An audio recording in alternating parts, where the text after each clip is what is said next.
사무엘하 24장 10절에서 25절 말씀 다 함께 읽겠습니다. 다윗이 백성을 조사한 후에 그의 마음에 자책하고 다윗이 여호와께 아뢰되 내가 이 일을 행함으로 큰 죄를 범하였나이다. 여호와여 이제 간구하옵나니 종의 죄를 사하여 주옵소서. 내가 심히 미련하게 행하였나이다 하니라. 다윗이 아침에 일어날 때에 여호와의 말씀이 다윗의 선견자 된 선지자 갓에게 임하여 이르시되 가서 다윗에게 말하기를 여호와께서 이와 같이 말씀하시기를 내가 네게 세 가지를 보이노니 너를 위하여 너는 그 중에서 하나를 택하라.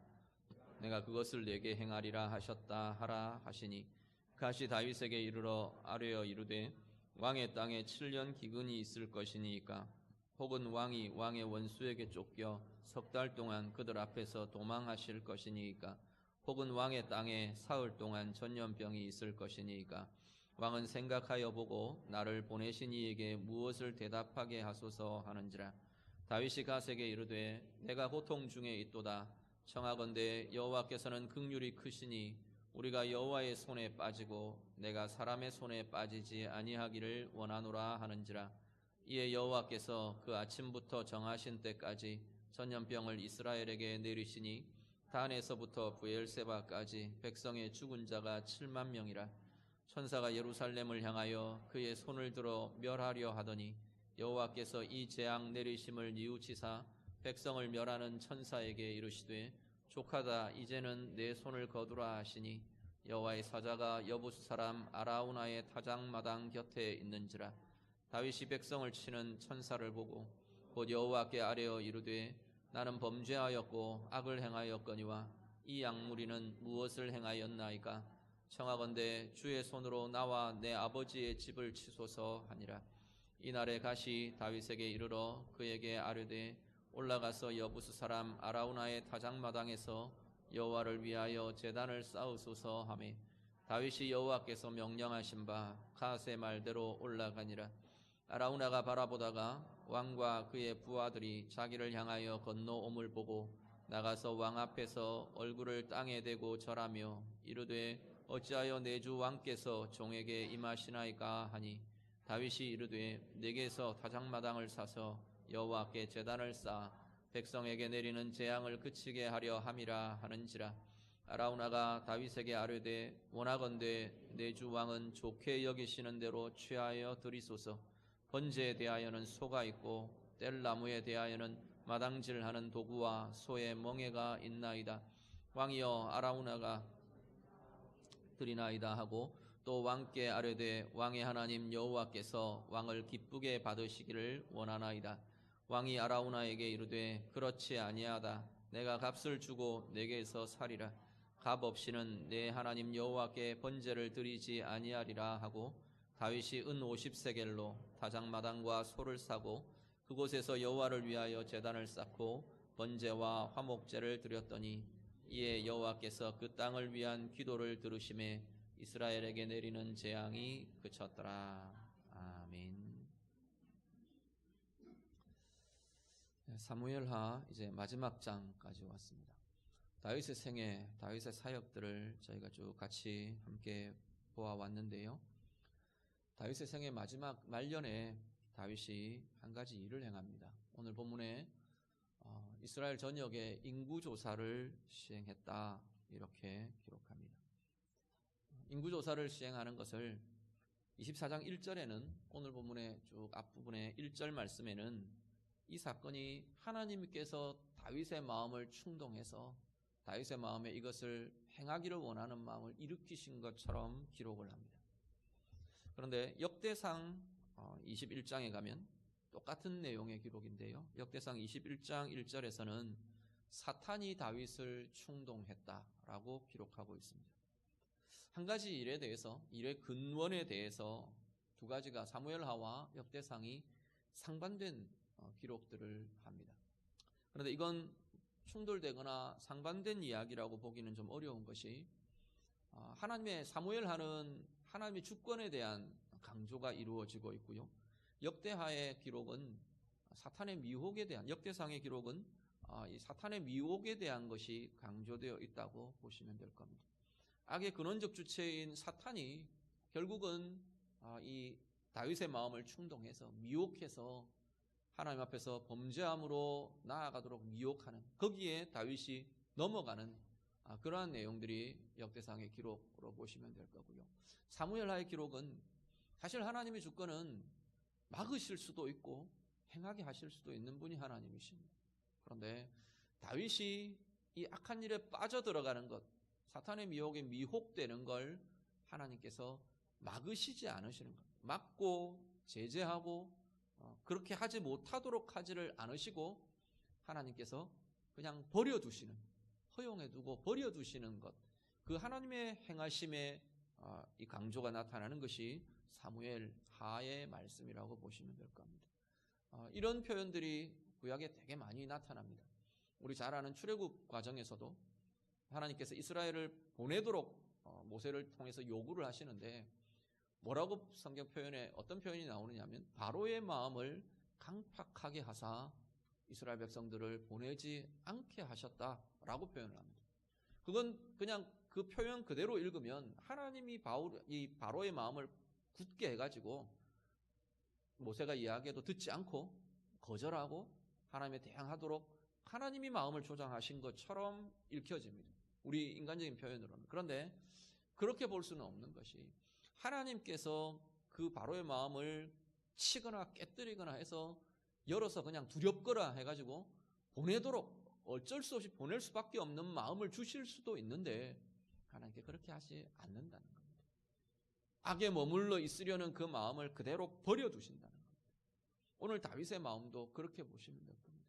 이 미혹에 흔들린 이 다윗의 마음에 그냥 놔두시는 겁니다. 갈 때까지 가보도록 하나님이 허용해 두시는 그러한 하나님의 주권적 허용으로 보시면 될 것입니다. 문제는 왜 이게 문제가 되느냐라는 겁니다. 우리가 이 인구조사를 하는 것이 뭐가 문제가 되느냐. 요즘 같으면 통계적으로 자료를 얻고 하기 위해서 이 시대도 주기적으로 정기적으로 인구조사, 인구 센서스를 합니다. 그런데 이 시대에 다윗이 행한 인구조사가 왜 하나님 앞에 문제가 되느냐. 24장 3절을 한번 보시죠. 오늘 본문 앞에 읽으신 본문 앞에 24장 3절 말씀 다 같이 읽습니다. 요압이 왕께 아뢰되 이 백성이 얼마든지 왕의 하나님 여호와께서 100배나 더하게 하사 내 주 왕의 눈으로 보게 하시기를 원하나이다. 그런데 내 주 왕은 어찌하여 이런 일을 기뻐하시나이까 하되. 자, 요압이라는 사람이 우리 앞에서도 보셨지만 요압은 굉장히 야망이 많은 사람입니다. 야망에 사로잡혀 있고 자기가 원하는 것, 자기의 목적을 위해서는 수단과 방법을 가리지 않는 사람이 사실 요압입니다. 사람을 자기에게 걸림이 되고 방해가 되는 사람은 죽여서라도 그 사람들을 제거하고 장애물을 제거해야 되는 사람이 요압이었어요. 그런데 이 요압이 되게 어리석기도 하고 되게 강포하기도 하고 교만하기도 하고 이런 요압이 오늘 다윗 왕에게 지금 조언을 합니다. 다윗 왕에게. 하나님께서 왕께 많은 백성을 더하실 것이고 또 그렇게 하기를 원합니다. 하나님이 원하시면 얼마든지 더해 주실 수 있을 겁니다. 그런데 왕은 왜 이런 일을 하십니까? 라고 지금 요압이 묻는 겁니다. 이 시점에서는 이 상황에서만큼은 요압이 오히려 다윗을 하나님의 의로 꾸짖고 있는 모습이 됩니다. 다윗이 어리석은 요압보다 더 어리석음에 빠져 있는 상황이 오늘 이 본문의 내용이 된다는 겁니다. 왜 그런가? 먼저 하나는 다윗이 의지하는 대상이 흔들려요. 오늘 본문에 인구를 조사했다는 건 이 이스라엘의 인구 조사는 나가서 싸울 수 있는 사실 군사들의 숫자를 세는 것이 인구 조사의 핵심입니다. 나가서 싸울 수 있는 자, 싸울 수 있는 연령의 사람들, 남자들, 이들의 숫자를 파악하는 게 지금 여기서 말하는 인구 조사인데 말하자면 군사력을 확인하는 겁니다. 다윗이 자신의 군사력을 확인하는 겁니다. 사람들마다 하나님을 떠난 죄성 가운데 있는 우리 모든 인류, 모든 사람들에게 통으로 들어있는 중요한 욕구 중에 하나가 뭐냐면 내 삶을 내 마음대로 하고 싶은 욕구입니다. 내 삶만 아니라요. 내가 하고 싶은 대로, 내가 원하는 대로 내 삶을 움직여가고 싶고, 내 삶을 마음대로 조종하고 싶고, 컨트롤하고 싶고, 또 내 주변의 상황을 그렇게 내가 원하는 대로 조종해 가기를 원합니다. 심지어 어디까지 가느냐 하면 다른 사람들조차도, 내 주변의 다른 사람들조차도 내가 원하는 대로 하고 싶어요. 내가 원하는 대로 반응을 가져오고 싶고, 내가 원하는 대로 저 사람들이 움직여지기를 원하고, 말하자면 통제하고 싶은, 내가 스스로 내가 원하는 대로 통제해 가기를 원하는 욕구가 인간의 죄성 가운데 굉장히 중요한 특징 중에 하나로 자리 잡고 있습니다. 왕이라는 신분이요, 왕이라는 신분의 사람이 내 마음대로 하기를 원하는 그 자리에 가장 중요한 힘은 군사력입니다. 다윗이 이렇게 보면서 내가 원하는 대로 움직일 수 있는 군사력이 얼마나 되나, 그 힘이 얼마나 되나 숫자로 지금 파악하고 있다는 겁니다. 하나님을 그렇게 신실하게 의지해왔던 다윗도 어느 한순간 빠져들면서 하나님을 의지하는 힘보다, 하나님께 의지되는 것보다 내가 컨트롤하고, 내가 마음대로 하고, 내가 원하는 대로 움직일 수 있는 힘을 소유하고, 그 힘에 기대고 그 힘을 의지하기를 원하는 마음이 지금 일어나고 있는 걸 보게 됩니다. 또 한 가지는요, 그 다윗이 자신의 성취와 자신의 업적과 자신의 행해온 모든 것들에 대해서 과시하고 자랑하고 싶은 마음이 일어나는 것 같습니다. 결국 이 두 가지는, 의지하는 것, 자랑하는 것, 이 두 가지는 사실 연결되어 있습니다. 특히나 지금 다윗 경우에 숫자로, 크기로, 숫자와 크기에 의지하고 숫자와 크기를 자랑하는 그 힘, 그 마음들이 지금 다윗을 이렇게 뒤덮고 있다는 겁니다. 그래서 이것이 하나님 앞에 악이 되고 있는 걸 보게 됩니다. 인구조사를 하는 것이. 말씀을 한 구절 보시죠. 다윗이 신실한 다윗의 고백은 어떠했는지, 하나님 앞에 신실하고 하나님 앞에 붙들려 있을 때의 다윗의 고백이 어떠했는지, 시편 20편 7절과 8절 말씀 같이 한번 봅니다.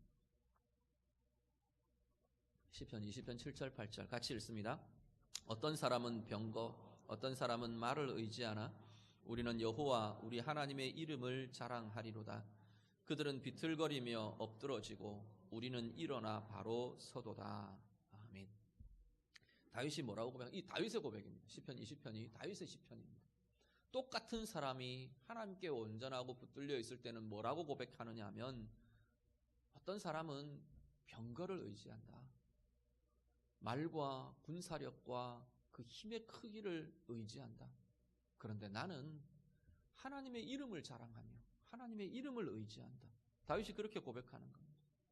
그 병거를 의지하고 말과 무기와 군사력과 그것을 의지하는 사람들, 커 보이고 힘 있어 보이는데 그들은 어떻게 된다고요? 비틀거리며 엎드러진다. 든든하게 서 있는 것 같은데, 든든한 힘을 의지하고 있는 것 같은데 그들은 자꾸만 비틀거리더래. 그리고 엎드러지고 넘어지더랍니다. 그런데 하나님의 이름을 의지하는 나는, 하나님의 이름을 자랑하는 나는 하나님 앞에서 일어나 바로 서가더라. 이것이 다윗의 고백입니다. 다윗의 생애를 보아도요, 다윗의 삶을 보아도 군사력의 크기로 승리한 전쟁들 나오지 않습니다. 숫자로, 힘의 크기로 승리해온 사람이 아닙니다. 다윗은. 우리가 잘 아는 골리앗과의 싸움 우리 아시지 않습니까? 골리앗은 잔뜩 무장하고 나왔어요. 덩치도 산만해요. 커요. 힘도 거대해 보여요. 블레셋 사람들 몰고 나온 그 군사력, 그 세력도 엄청났어요. 이스라엘과 다윗과 비교가 안 되는 자리였어요. 다윗 자신은요, 사울이 주는 갑옷을 입어보니까 맞지가 않아서 다 벗어버렸어요. 목동으로 양치던 그 모습 그대로 나왔어요. 막대기 하나 들고 물매 들고, 그리고 지금 나왔습니다. 그러면서 다윗이 고백하는 고백은 뭔가요? 너는, 골리앗을 향해 이야기하는 겁니다. 너는 칼과 창과 단창을 의지하여 나오지만 나는요, 나는 만군의 여호와 내 하나님의 이름으로 내게 나아간다. 그것이 다윗의 고백이었습니다. 그때 다윗이 그 거인 골리앗을 때려눕히고 승리를 가져오게 됩니다. 사실 다윗의 생애 가운데 거의 대부분의 싸움이 이런 식이었어요. 전쟁이 이랬고, 승리가 그랬고, 영광이 그랬고, 그랬던 다윗이 노년에 지금 시험에 빠집니다. 숫자와 크기로 싸우며 이겨보지 않았던 다윗이 숫자와 크기를 의지합니다. 자신의 힘을 의지하려 합니다. 그것이 자신의 자랑인 양 자꾸만 자랑이 일어납니다. 과시하고 싶은 마음과 높아짐이 지금 일어나고 있다는 겁니다. 오늘 우리는요, 우리의 삶을 좀 돌아보시길 바랍니다. 우리는 무엇을 의지하십니까? 우리도 숫자를 의지하고 크기를 의지하는 게 혹 우리의 모습은 아닌가? 힘을 의지하는 것, 내가 보기에 만족할 만한 그 힘을 바라보며 그것만 있으면 될 것 같이 우리는 그렇게 우리도 나아가고 있지는 않는가 돌아보실 수 있기를 바랍니다. 숫자가 조금만 더해지면 내가 안전할 것 같고, 내 재산의 숫자가 조금만 더 늘어나면 내가 더 행복할 것 같고, 나를 인정하는 사람의 수가 조금만 더 늘어나면 내가 더 가치 있는 사람처럼 여겨지고 내가 더 만족할 것 같고, 그런 것이 혹 우리의 모습은 아닌가요? 하나님 앞에서 우리가 다시 한번 돌아보실 수 있기를 바랍니다. 숫자와 크기에 붙들려진 마음이 놓치는 것들이 있습니다. 어떤 걸 놓치느냐 하면 하나하나에 깃들어 있는 하나님의 소중함을 놓쳐버립니다. 다윗은 이스라엘의 왕으로 부름받았어요. 하나님이 다윗을 왕으로 세우실 때 백성 하나하나에 하나님의 통치가 나타나고, 하나님의 의지가 나타나고, 하나님의 의로움이 나타나고, 하나님의 사랑과 하나님의 은혜가 나타나게 하는 자, 그 통로로 쓰임받는 이가 바로 이스라엘의 왕입니다. 그런 왕으로 다윗은 부름받았어요. 그런데 오늘 이 본문의 시점에서 백성들을 크기로 봐버립니다. 숫자로 뭉뚱그려져 버렸어요. 내가 갖고 있는 군사력이 이만큼이구나, 내가 가진 힘이, 세력이 이만큼이구나, 백성 하나하나가 다 그 크기와 숫자에 다 그냥 뭉뚱그려져 버렸어요. 거기에는 한 사람 한 사람을 향한 하나님의 마음이 사라져 버립니다. 오늘 우리들이요, 우리에게 주신 하나님의 재산, 물질, 또 아니면 내게 주신 일, 내게 주신 사람 하나하나가 사라져 버리고 숫자로 뭉뚱그려져 버릴 때 우리는 그 하나하나에 깃들어 있는 하나님의 마음을 놓치게 됩니다. 하나하나 내 삶의 하나하나를 이루어 주시고 그 하나하나에 들어있는 하나님의 사랑, 하나님의 은혜, 하나님의 도우심, 이게 사라져버려요. 한 사람 한 사람에게 깃들어 있는 하나님의 마음, 그 영혼을 향한 하나님의 사랑과 하나님의 비전과 나를 통해 이루어가기를 원하시는 하나님의 사명과 뜻이 사라져버려요. 오늘 우리의 삶이 이렇게 넘어져 있지 않기를 간절히 바랍니다.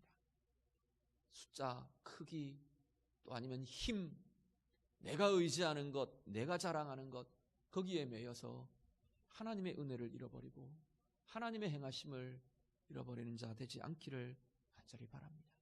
온전히 하나하나에 들어있는 하나님의 사랑을 보며 하나님의 행하심을 보며 한순간순간에 깃들어 있는 하나님의 의와 우리를 향한 하나님의 긍휼을 보시며 내게 부탁하신, 또 나와 함께하고 있는 많은 사람들 한 사람 한 사람을 향한 하나님의 마음과 하나님의 비전으로 행하시는 우리 모두의 삶이 다 되시기를 간절히 바랍니다. 하나님께서 다윗과 이스라엘을 징계하십니다. 1절에 보시면 아마도 이스라엘 전체가 하나님이 다루셔야 할 문제들을 갖고 있었던 것 같아요. 이스라엘을 치려하사 다윗을 충동했다. 1절은 지금 그렇게 표현을 하고 있거든요. 다윗이 이 범죄함으로 빠져들어가는 것을 하나님이 그대로 버려두신 이유 중에 하나가 이스라엘 전체를 흔들어 놓으셔야 할, 이스라엘 전체가 각성해야 할 중요한 일들이 있었던 것 같습니다. 그래서 이 모든 것들을 통해서 하나님께서 다윗에게 다가가십니다. 선견자, 선지자 갓을 다윗에게 보내서 네가 선택해라, 하나님이 지금 요청하세요. 세 가지 중에 한번 선택해봐라 그러세요. 하나는 7년 동안 이스라엘 전역에 기근이 드는 거다. 또 하나는 3개월 동안 네가 왕의 원수에게 쫓겨다니며 도망하며 피하는 그 길을 가는 거다. 그리고 마지막 한 가지는 3일 동안 이스라엘에 역병이 돌아서, 전염병이 돌아서 그것 때문에 고통하는 것, 이것이다. 3가지 중에 택하라 말을 합니다. 다윗이 아마 어떻게 보면 그냥 제 생각으로 이렇게 그냥 쉽게 보면 제일 짧은 거 택한 것 같기도 해요. 그렇잖아요. 7년 동안 너무 길잖아요. 3개월 동안 쫓겨다는 거 지겹도록 쫓겨다녔어요, 다윗이. 그래서 다윗이 그렇게 고백합니다. 사람이 아니라 하나님의 손에 나를 맡기기를 원합니다. 그러면서 3일 온역을 택합니다. 그런데 그 전염병으로 7만의 목숨이 죽임을 당했다고 성경은 기록합니다. 그런데 여기에 다윗의 반응이 나타납니다. 다윗은 온전한 사람은 아니었어요. 완전한 사람도 아니었어요. 실패도 있고 넘어짐도 있고 실수도 있고 높아졌다가 그냥 바닥을 쳤다가 하는 어려움도 있었어요. 그런데 다윗의 장점 중에 하나는 하나님의 반응에 순전하게 반응하는 사람이었다는 겁니다. 하나님께 대해, 하나님의 행하심에 대해 순전한 반응들을 보이는 사람이었다는 겁니다. 오늘 하나님 앞에 다윗이 나타내고 있는 반응은 2가지인데요. 하나는 하나님 앞에서 신실한 회개를 합니다. 인구조사를 해놓고 하나님 앞에 엎드립니다. 내가 잘못했습니다. 해놓고 나니까 아닌 것 같아. 하나님 앞에 엎드립니다. 또 하나가 뭐냐면 백성들을 위해 기도합니다. 우리 표현들로 중보합니다. 하나님 앞에. 하나님 막 이렇게 하나님이 치시는 징계를 보면서 하나님 나를 치십시오 이야기합니다. 이 백성들은 좀 긍휼히 여겨주시고 구원해 주시고 나를 치십시오 라고 하나님 앞에 엎드립니다. 오늘 우리의 삶에 하나님 앞에 돌이키는 힘이 우리에게도 힘있게 나타날 수 있기를 간절히 바랍니다. 우리도 넘어질 수 있습니다. 실패할 수 있습니다. 실수할 수 있어요. 그렇지만 중요한 것은 하나님 앞에 회개하며 돌이키는 힘이 있어야 한다는 겁니다.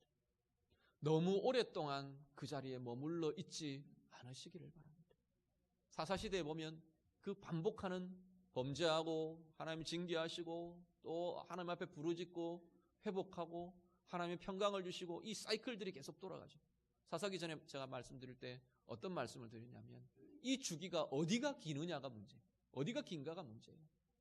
하나님 앞에 방황하고 막 범죄하고 이 어둠의 시간에 있는 시간들이 긴 거냐, 아니면 돌이키고 하나님 앞에 머무는 시간이 긴 거냐, 평화의 시간, 하나님과 화목하는 그 시간이 더 긴 거냐. 이 모든 것이 우리 인생 살아가는 동안 없을 수는 없는 것 같아요. 아직 우리가 죄성을 갖고 있기 때문에. 그렇지만 죄에 머무는 시간, 어둠에 머무는 시간, 방황에 머무는 시간, 유혹에 머무는 시간이 길지 않기를 바랍니다. 하나님이 사인하실 때, 하나님이 우리를 흔드실 때, 하나님이 우리에게 찾아오실 때 우리가 즉각적으로 하나님 앞에 엎드리며 돌이키며 회개하며 하나님 앞에 순전한 돌이킴의 반응들을 하실 수 있는 우리 모든 주의 자녀들이 되시기를 간절히 바랍니다. 그리고 내 삶의 상황에만 매몰되는 게 아니라 그 순간에 사람들을 볼 수 있는, 영혼을 볼 수 있는, 내게 맡기시고 나와 함께하게 하신 귀한 영혼들, 생명들을 기억하며 하나님의 마음으로 품고 구하며 기도할 수 있는 은혜가 우리에게 있으시기를 간절히 바랍니다. 하나님은 우리를 그리스도인이 되고 하나님의 백성 되고 하나님의 사람으로 이 땅 가운데 사는 시간들을 두신 이유는 나만의 목적이 아닙니다. 그럴 것 같으면 우리 구원받고 하나님 데려가시면 그만이죠. 우리 자신의 성숙과 성장의 기간도 남아있지만 필요하지만 중요한 것은 이 기간 동안 우리는 다른 사람들을 돌아보는 일들을 훈련하는 겁니다. 그게 우리를 창조하신 하나님의 목적이고 우리를 하나님의 사람 되게 하신 하나님의 중요한 목적입니다. 나 혼자 잘 먹고 잘 살면 되는 게 아니고, 나 혼자 평안을 누리면 되는 게 아니고, 나 혼자 죽어서 천당 가면 되는 게 아니라 하나님이 내게 부탁하신 사람들을 내가 어떻게 하나님의 마음으로 중보하며 기도하며 품으며 증거하며 이끌어주며 세워주며 함께 세워져 갈 건가? 그것이 우리를 부르신 하나님의 중요한 목적이라는 것을 기억하시길 바랍니다. 오늘 우리의 삶에 그 힘을 나타내시고 그 삶으로 더 새로운 은혜로, 더 새로운 비전으로, 힘으로 나아가시는 은혜의 삶들 다 되시기를 간절히 바랍니다. 그리고 이어지는 내용은요, 이제 하나님이 용서와 구원을 이스라엘에게 나타내십니다. 천사가 징계의 칼을 들고 막 쳐나가다가 예루살렘을, 오늘 본문대로 말하면 예루살렘을 멸망시키러 향하는 이 천사의 발걸음을 하나님께서 멈추어 세우셨다 그러셨어요. 그 멈추어 서게 하신 장소가 어디냐면 아라우나라는 사람의 타작마당이었습니다. 이 아라우나라는 사람은 여부스 사람이라고 소개합니다. 여부스 사람은 이방인이에요. 원래 예루살렘의 원주, 이 가나안 땅을 차지하고 있던, 예루살렘을 차지하고 있던 족속이 여부스 족속이었어요. 예루살렘을 다윗이 점령하고 이제 이스라엘의 소유가 되면서 통치를 받게 되면서 아마도 이 아라우나는 온전히 이스라엘에 복속된 사람 같아요. 단지 정치적으로만 이렇게 복속된 게 아니라 하나님에 대한 신앙도, 하나님께 대한 마음들도 열려진 사람 같아 보입니다. 그 타작마당에서 이제 번제를 드리라, 번제와 화목제를 드리라 라고 선지자 갓을 통해서 알려주십니다. 다윗이 그것을 사드립니다. 그냥 내놓겠습니다, 왕께 그냥 드리겠습니다 하는 아라우나를 거절하고, 아니다, 내가 값을 치르겠다 말합니다. 내가 값 없이는 내 하나님께 번제를 드리지 않을 거다 말하면서 사드립니다. 그곳에서 하나님께 번제를 드립니다. 이 번제와 화목제의 제물을 하나님께서 받으셨답니다. 받으시고요, 그 땅을 위한 기도를 들으셨다라고 오늘 본문은 증거합니다. 역대하 3장 1절을 한번 보시죠. 역대하 3장 1절 말씀 우리 다 같이 읽습니다. 솔로몬이 예루살렘 모리아 산에 여호와의 전 건축하기를 시작하니 그곳은 전에 여호와께서 그의 아버지 다윗에게 나타나신 곳이요 여부스 사람 오르난의 타작마당에 다윗이 정한 곳이라. 아멘. 역대하에는 이 아라우나를 오르난이라고 표기를 합니다. 표기나 발음상의 문제, 이 차이라고 보아지고요. 아라우나와 오르난은 동일한 사람이라고 보시면 됩니다. 이 오르난의 타작마당, 아라우나의 타작마당이 무엇으로 쓰여진다고요? 예루살렘 성전이 놓이는 자리가 되더랍니다. 오늘 본문의 아라우나의 타작마당은 사실은 다윗의 실패를 드러내 보여주는 것입니다. 실패와 넘어짐과 아픔과 고통과 7만이라는 목숨이 희생되고 죽어가는 그 하나님의 징계와 분노와 하나님 앞에서 어쩌면 두려움이 나타나는 자리가, 그것을 기억하게 되는 자리가 아라우나의 타작마당입니다. 그런데 그 실패가 하나님 앞에서의 예배로 바뀌어지는 자리가 바로 이곳 아라우나의 타작마당이 되었습니다. 우리도 넘어짐이 있습니다. 그런데 하나님의 임재의 자리는, 하나님이 임재하시고 하나님을 예배하는 예배의 자리는 넘어짐이 회개를 통해 다시금 용서로, 변화로 회복되는 자리가 하나님 앞에서의 예배의 자리고 임재의 자리입니다. 성전은 하나님이 계시는 곳이라는 의미입니다.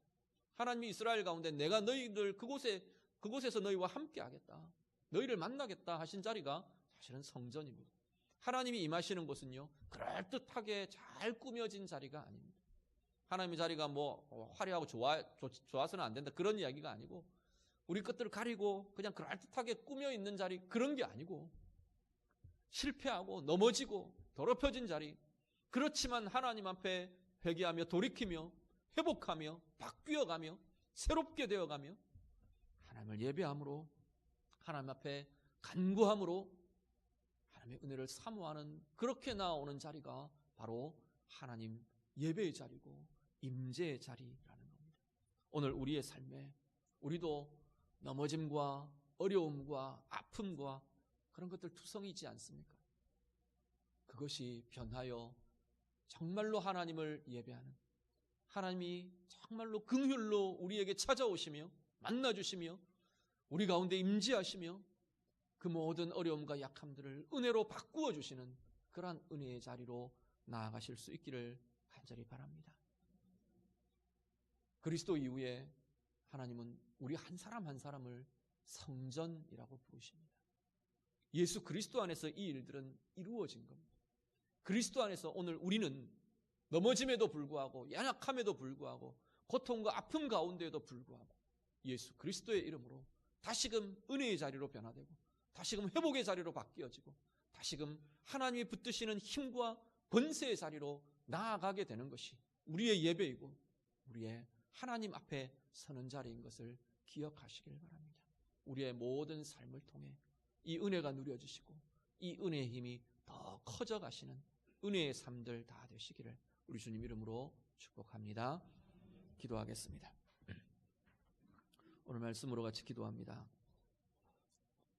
내가 의지하는 건 뭔가 다시금 돌아보며 하나님 앞에 좀 기도하시면 좋겠습니다.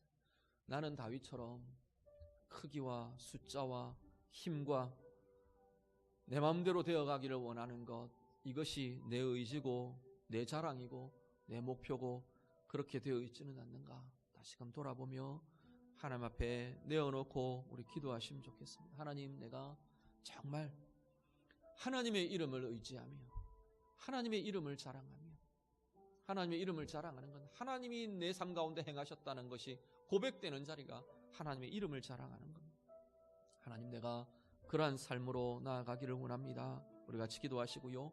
하나하나에 깃들어 있는 하나님의 은혜의 소중함, 하나님의 비전과 사명들 내가 잃어버리지 않도록 하나님 나를 붙잡아 주십시오. 우리 같이 기도하시고요.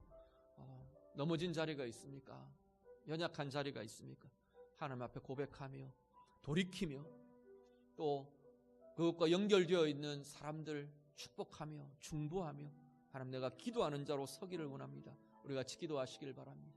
오히려 실패의 자리가, 넘어짐의 자리가 참된 은혜의 자리로, 참된 예배의 자리로, 참된 하나님의 임재와 함께 하심을 경험하는 자리로 바뀌어져가는 진정한 성전으로 변화되어가는 은혜의 삶이 되기를 원합니다. 우리 같이 기도하겠습니다. 기도드립니다. 하나님 아버지, 오늘 우리의 삶의 자리마다 하나님의 은혜를 주시고 넘어짐의 자리, 아픔의 자리, 실패의 자리, 고난과 아픔의 자리들 하나님 변화되어 하나님을 찬양하는 예배의 자리가 되고 우리 하나님이 임재하여 주시는 임재의 자리가 되고 하나님 돌이키며 회복하는 회개의 자리가 되고 다시금 새롭게 일어나는 은혜의 자리, 사명의 자리가 되는 우리의 삶들이 되도록 하나님 인도하여 주시옵소서. 한 사람 한 사람 하나님 입술의 고백을 주께서 받아주시고 하나님 이 고백 통해 하나님 앞에서 새로워져가며 새로운 힘을 얻으며 새로운 변화와 능력을 소유해가는 은혜의 사람들이 되도록 우리 하나님 붙잡으시고 하나님 인도하여 주시옵소서. 우리의 예배를 받아주시고 주의 이름을 부르는 자리마다 참된 성전이 되고 참된 은혜의 보좌가 되는 하나님 우리의 삶의 걸음들이 되도록 하나님 인도해 주시옵소서. 하나님, 우리 가운데에도 넘어짐이 있음을 고백합니다.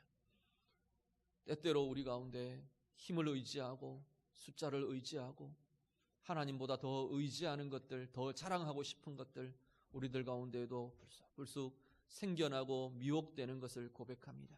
그때마다 주님 앞에 엎드리며 참되게 여호와의 이름을 의지하고 하나님의 이름을 자랑하는 주의 자녀들 다 되게 해 주시옵소서. 넘어짐의 자리가, 아픔의 자리가, 연약함의 자리가 하나님을 참되게 예배하는 자리로 바뀌어져 가게 하시고 진정한 하나님의 은혜가 나타나고 하나님의 새롭게 하심을 경험해가는 참된 성전으로 살아가는 우리의 삶들이 되도록 하나님 도와 주시옵소서. 예수님 이름으로 기도드립니다.